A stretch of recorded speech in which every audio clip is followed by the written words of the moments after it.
आज की शुरुआत चर्चा है प्रोग्राम में मेरे शकील साजिद के साथ एक बहुत ही दमदार नेतृत्व के साथ।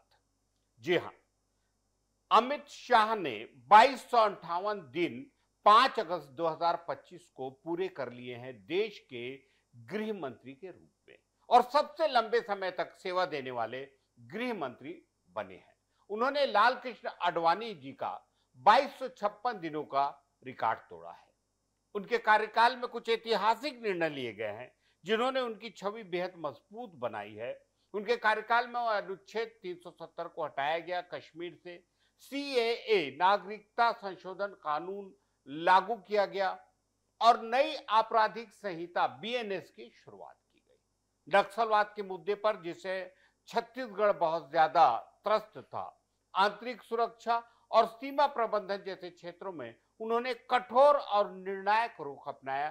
साथ ही कई अभियानों का नेतृत्व किया और ऐसा लगता है कि छत्तीसगढ़ में या दूसरे क्षेत्रों में, तेलंगाना या दूसरे क्षेत्रों में नक्सलवाद अपनी अंतिम लड़ाई लड़ रहा है।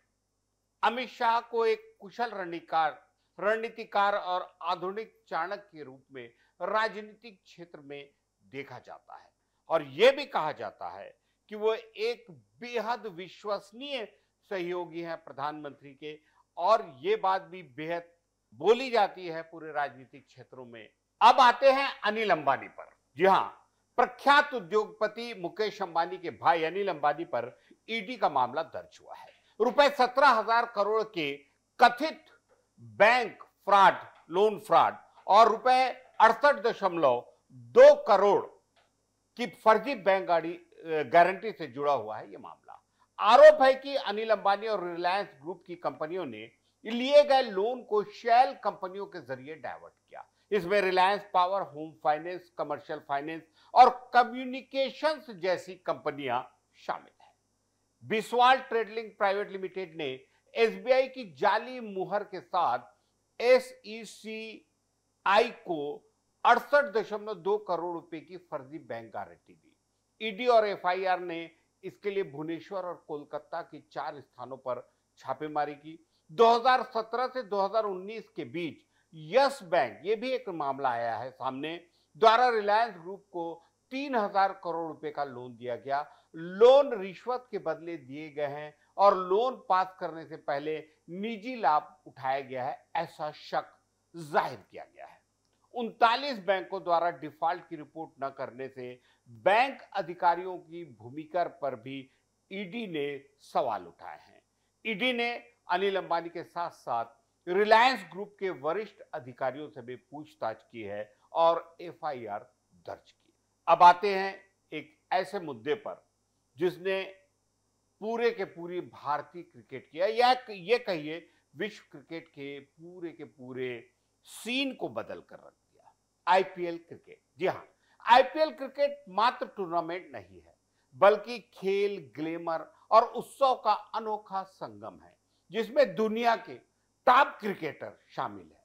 खिलाड़ियों के लिए प्रदर्शन और कमाई दोनों का बड़ा प्लेटफॉर्म है और बहुत से ऐसे प्लेयर, रिंकू सिंह, मोहम्मद सिराज, आपके भुवनेश्वर यादव, सूर्य कुमार यादव और बहुत सारे ऐसे प्लेयर जो बहुत बड़े बड़े घरों से, बड़े बड़े शहरों से नहीं आते हैं, लेकिन उन्होंने अपने अपने प्रदर्शन से, परफॉर्मेंस से अच्छा खासा नाम और दाम दोनों कमाया है और ये उनके लिए एक बहुत बड़ा मंच है, वैश्विक मंच है। चीयर लीडर्स, लाइव शो, रंगीन स्टेडियम और फिल्म स्टार्स की मौजूदगी करीब करीब हर मैच में इसे और शानदार और भव्य रूप देती है। टीवी और ऑनलाइन प्लेटफॉर्म पर अपार लोग इसे देखते हैं।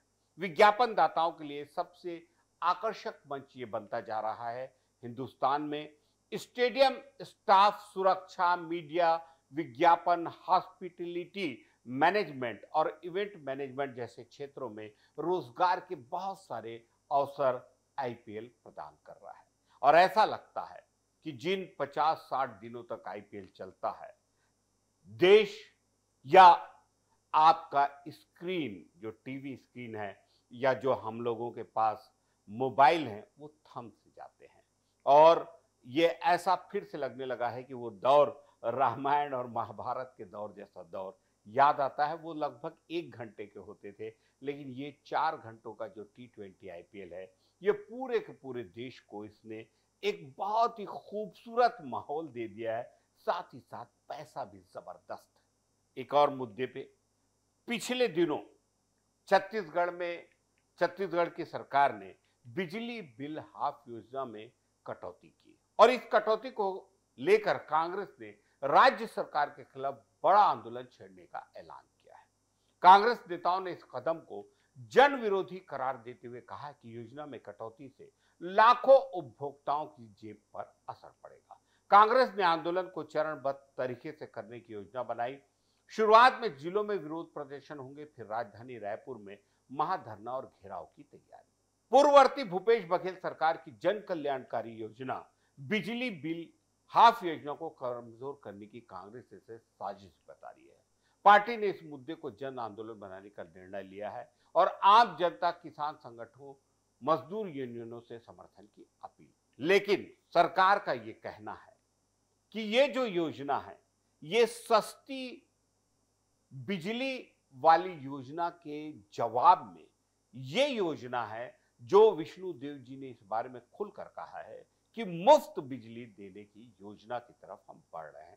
उसके लिए उन्होंने बताया है कि जो सोलर वाली स्कीम है, जिसमें कि केंद्र सरकार जो घर में सोलर पावर लगाने की जो योजना बनाई थी, उसमें केंद्र सरकार सब्सिडी दे रही थी और अब राज्य सरकार ने भी उसमें सब्सिडी देने की घोषणा की है। और हमारे सूत्र बताते हैं कि अगर 2 से 3 किलो वाट के सोलर पावर की बिजली आपने अपने घर में, अपनी छत में पैदा कर ली, तो आपको सिर्फ इसके लिए 39,000 रुपए ही खर्च करने होंगे। अगर ये अमली जामा पहन लेती है ये योजना, तो विष्णुदेव साय सरकार की जो उनके सुशासन की योजना है, उसमें एक तरह से और 4 चांद लगने की योजना है। एक बड़ी ही अच्छी सी खबर आई है कि रायपुर की झुग्गी बस्तियों और अनाथ आश्रम से निकले गरीब बेसहारा बच्चों को की हॉकी टीम ने राष्ट्रीय जूनियर हॉकी टूर्नामेंट में जबरदस्त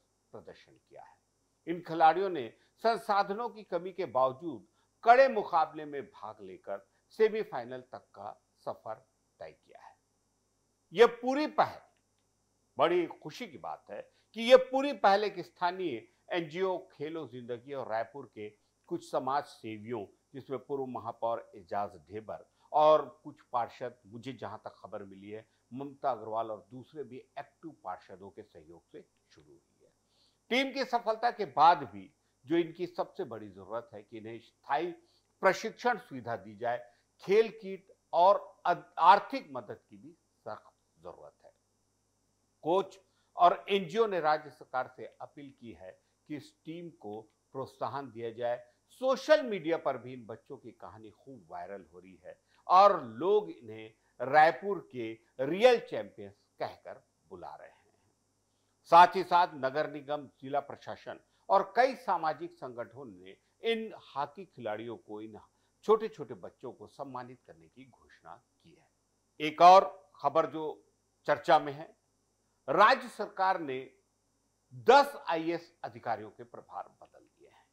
मुख्यमंत्री विष्णुदेव साय ने प्रशासन में चुस्ती लाने के लिए समान प्रशासन ने मंगलवार को आदेश जारी किए हैं।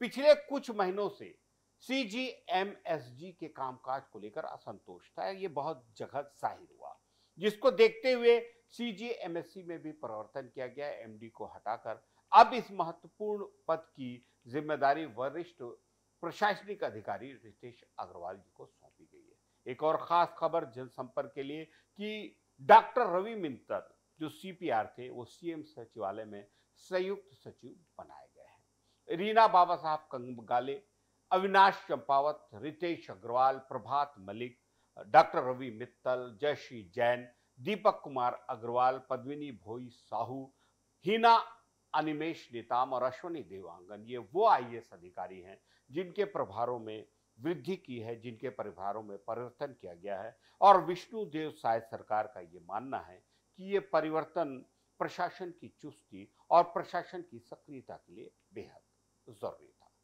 तो आज के हमारी चर्चा इतनी ही, और बात निकलेगी तो दूर तलक जाएगी। आपसे अनुरोध है कि हमारे इस कार्यक्रम को पूर्ववत अपना सहयोग, अपना समर्थन देते रहें। नमस्कार, शकील साजिद की ओर से, डीए न्यूज प्लस और एबी मीडिया हाउस की ओर से आप सभी को बहुत बहुत बधाइयां आने वाले रक्षाबंधन पर्व।